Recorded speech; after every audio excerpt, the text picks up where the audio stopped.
Мен салдым, сразу шығарылам соединительный. Біреу соединительный, міне екінші соединительный столбик. Енді бұрам қайтадан табанымды бұрамын.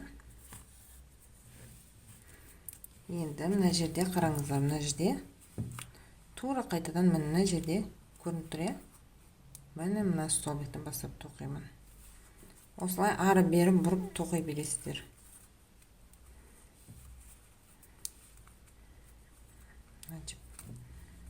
Сұрып кіріп кетті мына жаққа.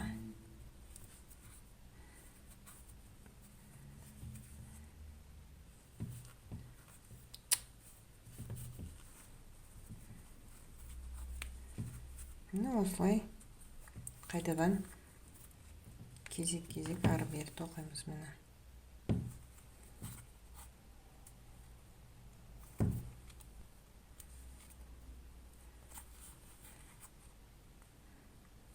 Келесі столбик.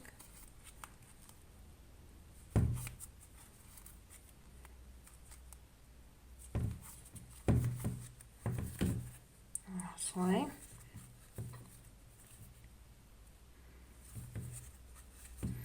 Тура мына шетін қалай тоқыдық, тура солай жай ғана столбик безін әкеледі техникасында міне. Бір ілмек, мына келесі столбиктен тағы бір ілмек шығарамын да, екі ілмек, міне екі ілмектен бір ілмек шығарамын. Мына сұр жіп маған мешать етіп жатыр. Енді мына жерде мынадан аламыз. Осы жерде бір столбик бар. Көрінбей тұрған бізге бір столбик бар міне. Аяқ киіміңіз мысалы қатты жалпақ болып бара жатса, онда мына жерде кейінгі бір столбикті пока алмай тұра тұрсаңыз болады. Енді мына жерге кигенде былай ішіне табан сізге қарай қарап тұрған кезде мына жаға өсіп тоқып келесіз ғой, іш жағынан міне. Мысалы мен іш жағынан тоқыдым, сол кезде былай бұрамыз, сосын барып соединительный столбик жасаймыз міне. Енді соединительный, мына жерде қарасаңыздар, мынадан алынып тұр соединительный столбик. Мынадан алынып тұр, кейінгісіне міне. Біреу, тағы бір столбик соединительный міне. Осылай ары бері бұрылып тоқи бересіздер.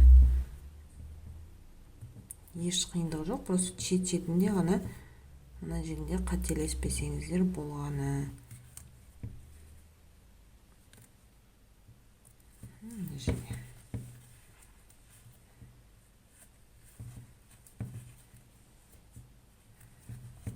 Бұлай тоқып келген кезде, аяқ киім сыртынан тоқып келгенде, шет-шетін соединительный столбик жасағанда еш қиындығы жоқ. Өйткені бұл сырт жағынан жасалады. Іш жағынан тоққан кезде бұрып, бірақ соединительный столбик жасайсыздар. Шовтары әдемі қосылу үшін.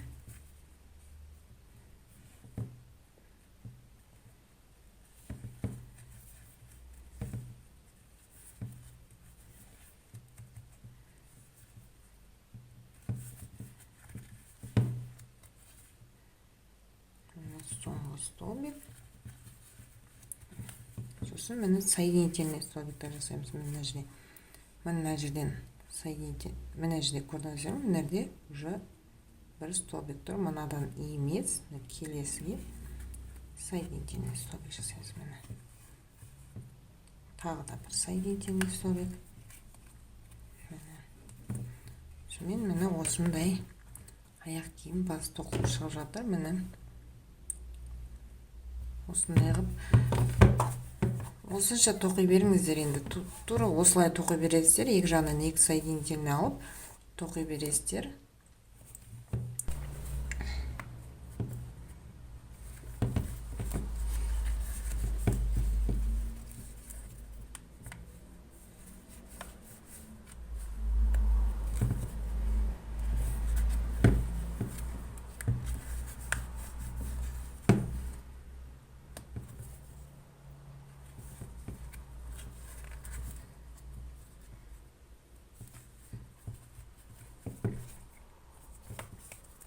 Міне тәпішке өзіңізге қарап тұрған кезде соединительный просто бұрмай жасайсыз, былай бұрмайсыз, а просто соединительный жасай бересіз. Сізді сырт жағынан болады да, а былай келгенде іш жағынан сіз тоқып келесіз ғой, былай жаңа көрсеткен іш жағынан былай тоқып келесіз.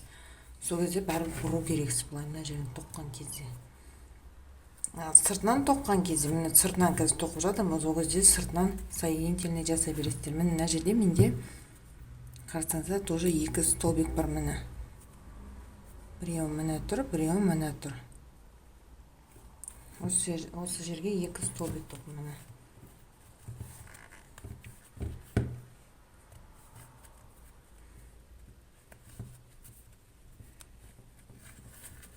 екінші столбигім.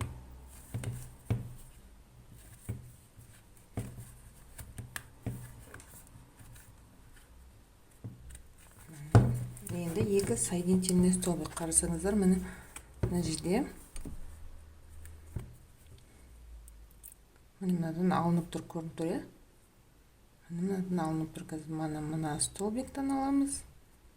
И мына келесі столбиктен, міне мына столбиктен аламын. Соединительный шығарып аламыз сразу. Және міне мына столбиктен сразу шығарып аламын. Міне осындай болып әдемі болып тоқылу керексіздер. Менімен бірге тоқысаңыздар, тоқтайтын болсаңыздар, осындай болып шығу керек. Енді кері қарай тоқимыз. Кері қарай мына жерге келгенде, мына жерден тоқтап, соединительный жасайтын кезде бұрып тоқимыз. Ал енді сіздер қанша керек сонша тоқыңыздар. Міне менде мысалы менде кішкене қалды. Мына жерден тоқимын, сіз ары қарай басқаша тоқыңыз. Өздеріңізге керегенше тоқыңыздар. Менде мына жерде 37 размер. Бұл сіздерде өздеріңіз қараңыздар, аяқтарыңызға киіп өлшеп қаншалықты керек екен сонша тоқыңыздар. Ары қарай басқаша тоқитын боламыз. Қараңыздар, екеуін бірдей тоқып алып келдім.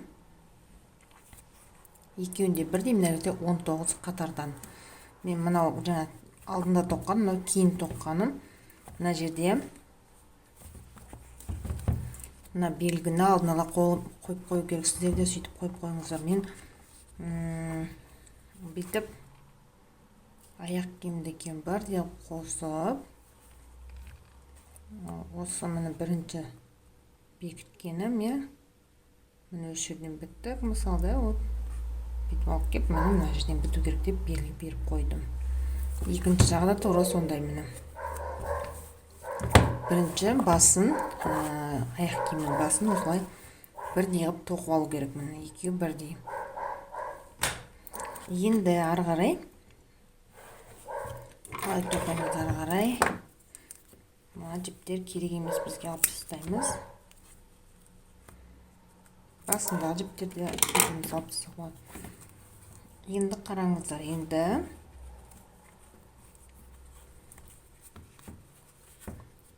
былай ішінен қарай, міне ішінен былай тоқып бастаймыз.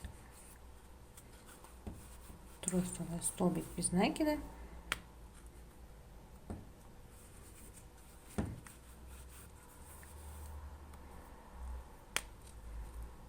Осылай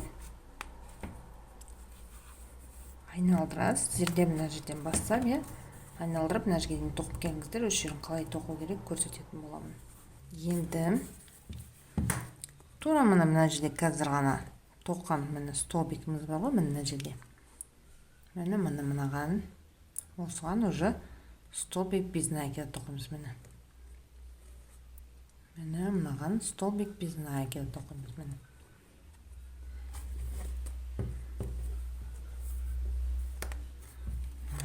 енді ары қарай бір столбикті қалдырмай кезек тартыңқырап тоқып шығыңыздар. Қатты емес, бос та емес. Бос болса салбырап, аяқ киім формасын ұстамайтын болып қалады.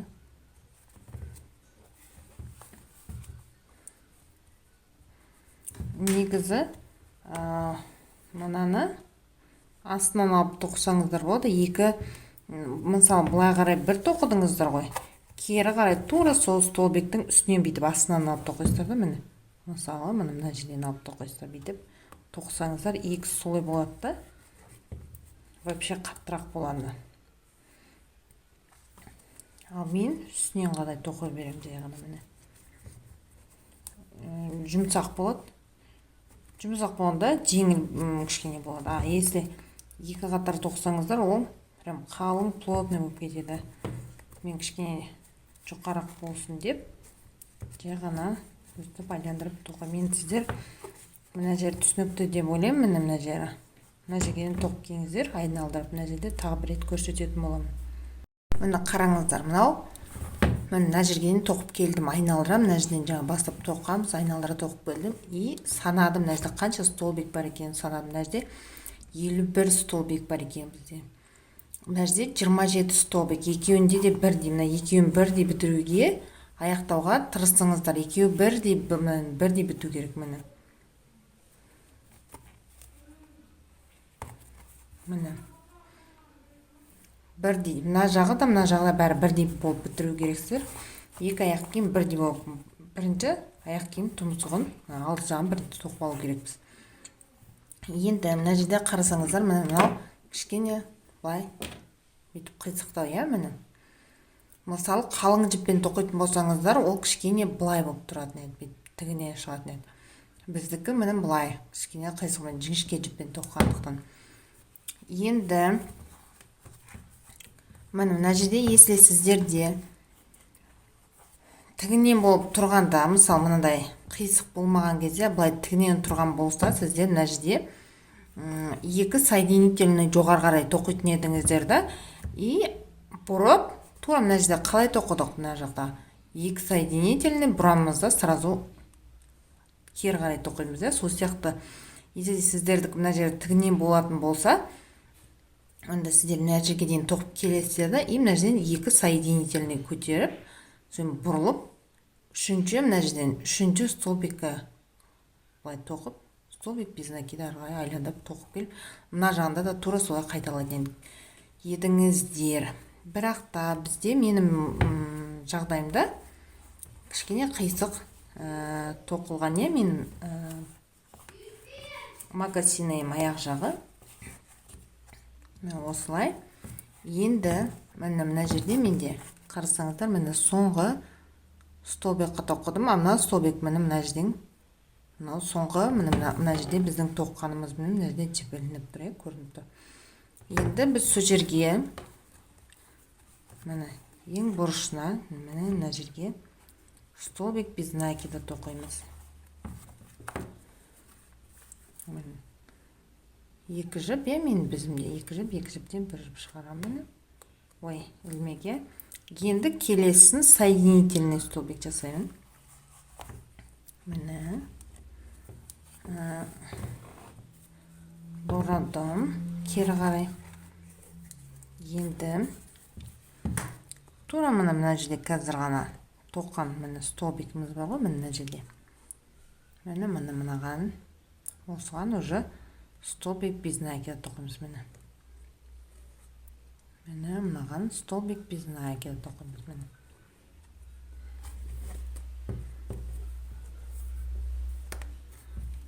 Енді ары қарай бір столбикті қалдырмай, кезек тартыңқырап тоқып шығыңыздар. Қатты емес, бос та емес. Бос болса салбырап, аяқ киім формасын ұстамайтын болып қалады.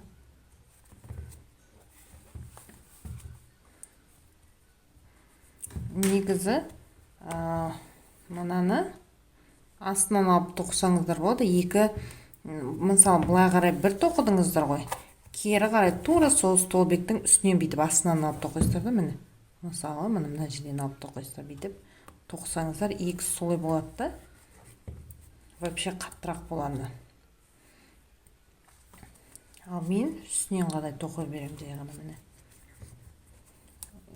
Жұмсақ болады. Жұмсақ болғанда жеңіл кішкене болады. Если екі қатар тоқсаңыздар, ол прям қалың, плотный болып кетеді. Мен кішкене жұқарақ болсын деп, жай ғана өстіп айландырып тоқы. Мен сіздер мына жер түсінікті деп ойлаймын, мына жері. мына жерден тоқ келіңіздер, айналдырып мына жерде тағы бір рет көрсететін боламын. Мына қараңыздар, мына жерден кері қарай тоқыдым ғой. Енді мына жерді тағы бір рет көрсетемін сіздерге. Мына жерге бір столбик, şu жерге бір столбик тоқимыз, садинін әкелім. Ой, без накида. Столбик без накида. И мына жерде тура мынаның үстінде қарасаңыздар, міне осы жерге столбик без накида. Ал келесі столбикқа мына жерде соединительный столбик. Бұруламын да, бұрылдым. Міне тура мына жерге. Мына жерде біз столбик без накида тоқым болатымыз. Ең бірінші, мына жерде бірінші столбик без накида и соединительный тоқыдық қой. Тура сол столбик без накидаға мен үстіне столбик без накида тоқып жатырмын. Міне келесіге.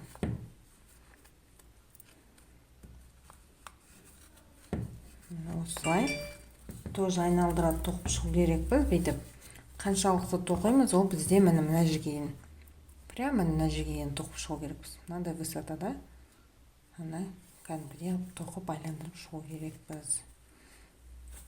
Міне қараңыздар, тоқып шықтым. Міне үстіне дейін почти. Міне мен ең астынан санай берейін. 1, 2, 3, 4, 5, 6, 7, 8. Общий 8 қатар мына жерде менде. Енді мына екі ортадағы столбиктарды тоже санаймын қазір. Міне 1, 2, 3, 4, 5, 6, 7. 7 столбик. Мына жерде 8 қатар. Мына жерде 7 столбик. Енді ары қарай. Міне ары қарай.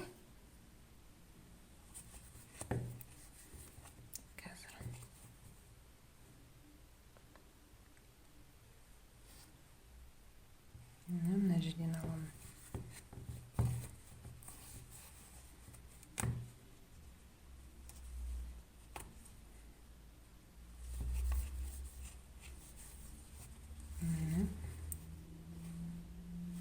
Енді осыны тағы бір қатар айналдырып тоқып шығу керекпіз. Тоқып шықтым. Міне үстіне дейін почти. Міне мен ең астынан санай берейін. 1, 2, 3, 4, 5, 6, 7, 8. Общий 8 қатар мына жерде менде. Енді мына екі ортадағы столбиктарды тоже санаймын қазір. Міне 1, 2, 3, 4, 5, 6, 7. 7 столбик. Мына жерде 8 қатар. Мына жерде 7 столбик. Енді ары қарай. Міне ары қарай. Қазір.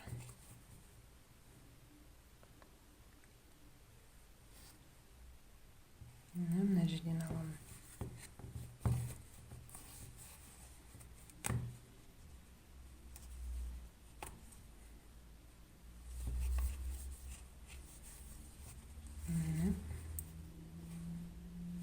Енді осыны тағы бір қатар айналдырып тоқып шығу керекпіз. Айналдырамын. Мына жерге тоқып алып келдім бастаған жерімізге дейін. Енді міне соңғы столбик ғой. И бір петля подъема. Накид. Міне накид дегеніміз. Міне бізімізді жіптің бер жағынан салып іліп алдым бізіме. Енді қараңыздар. Мына жерде жүз столбигіміз тұр. 1, 2, 3, міне төртіншіге қазір тоқимыз. 1, 2, 3, міне 4. Міне біз осы жерден осы столбиктен бір ілмек алып шықтым. Міне бізімде 3 ілмек, 3 ілмектен міне 2 ілмектен 1 ілмек шығарамын. Бізімде 2 ілмек, 2 ілмектен 1 ілмек шығарамын. Накид қайтадан тура сол жерден тағы бір ілмек алып шықтым. 3 ілмек, 2 ілмектен 1 ілмек, бұл бізде тағы 2 ілмектен 1 ілмек. Столбик біз садим накидом накид. Тура сол жерге қолма ұстауға ыңғайсыз болып жатыр.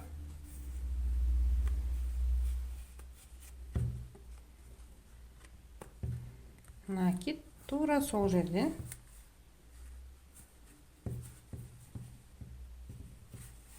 бір столбиктен 5 рет столбик с одним накидом тоқимыз.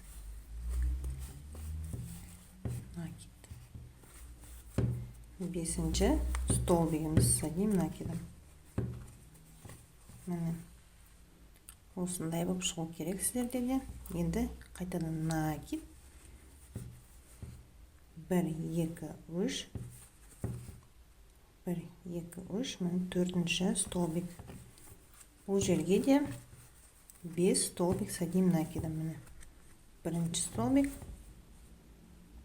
Міне тура сол жерге 2-ші столбик. 3-ші жылдамырақ тоқи берейін. 4. 5. 5 столбик. Мені осындай болып шығу керек. Енді қайтадан өздеріңіз осы ракушка узорын айналдыра мына жерге дейін тоқып келіңіздер. Мына жерде қалай қосылу керек екенін көрсетемін. Айналдырып тоқып шықтым. Енді мына соңғы ракушкамды жасадым. Мына жерге тоқыдым. Енді мына жерге мен қосамын. Воздушный цепочкамызға ең бірінші воздушный цепочкамызға соединительный столбик жасаймыз. Мен барлығынан сразу шығарғам. Міне бекітілдім. Енді қараңыздар, мына жерге соединительный столбик жасаймын.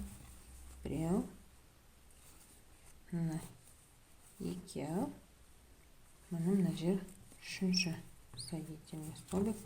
Тура төбесіне келдік. Мынаны 5 ғой, 5 столбиктен тұрады. Тура үшінші столбикқа келдік. Мына жанда екен, мына жанда екен, тура ортасына. Енді қараңыздар, мына бір ілмек бар, мына 2, 3, тағы бір ілмек алып, 4 ілмек. Вообще, енді накид тура осы жерден тағы да 4 столбик көтерейін. Міне 1, 2, 3,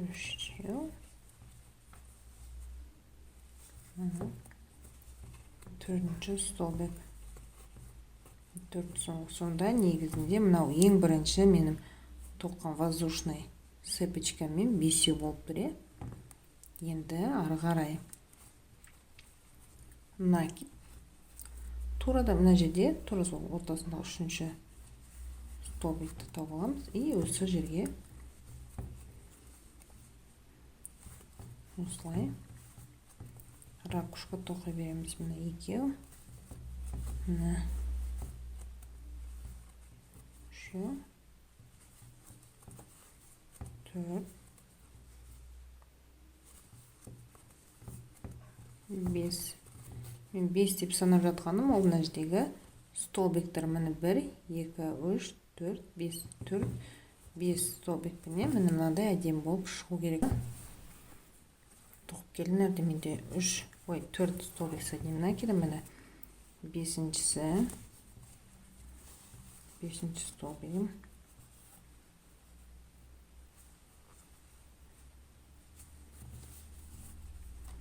Міне. Енді мына жерге ең бірінші мына жердегі ең үстіндегі мына жерде көрініп тұр. Мына жерге қосамын. Соединительный столбик мына аяқталды. Енді ары қарай мына тура ортасына бұрыңыз. Міне ортасына келдік. осы жерде міне бізімде бір ілмек бар, 2 3 4 накид. Мына жерге енді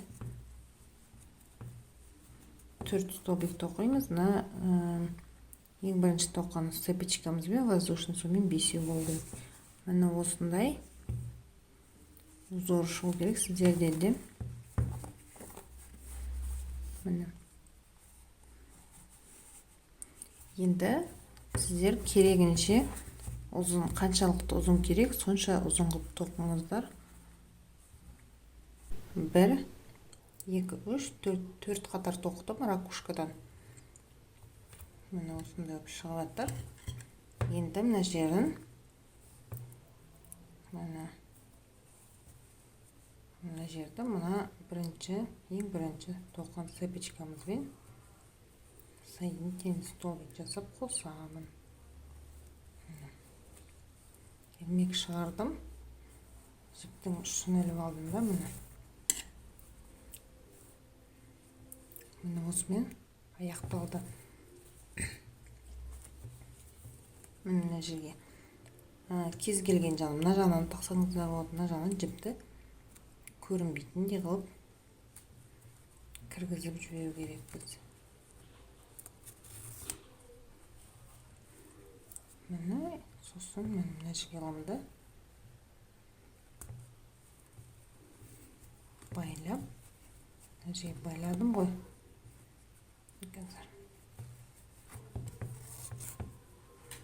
Мына жерден байладым. Енді жақын жерден былай кіргізіп,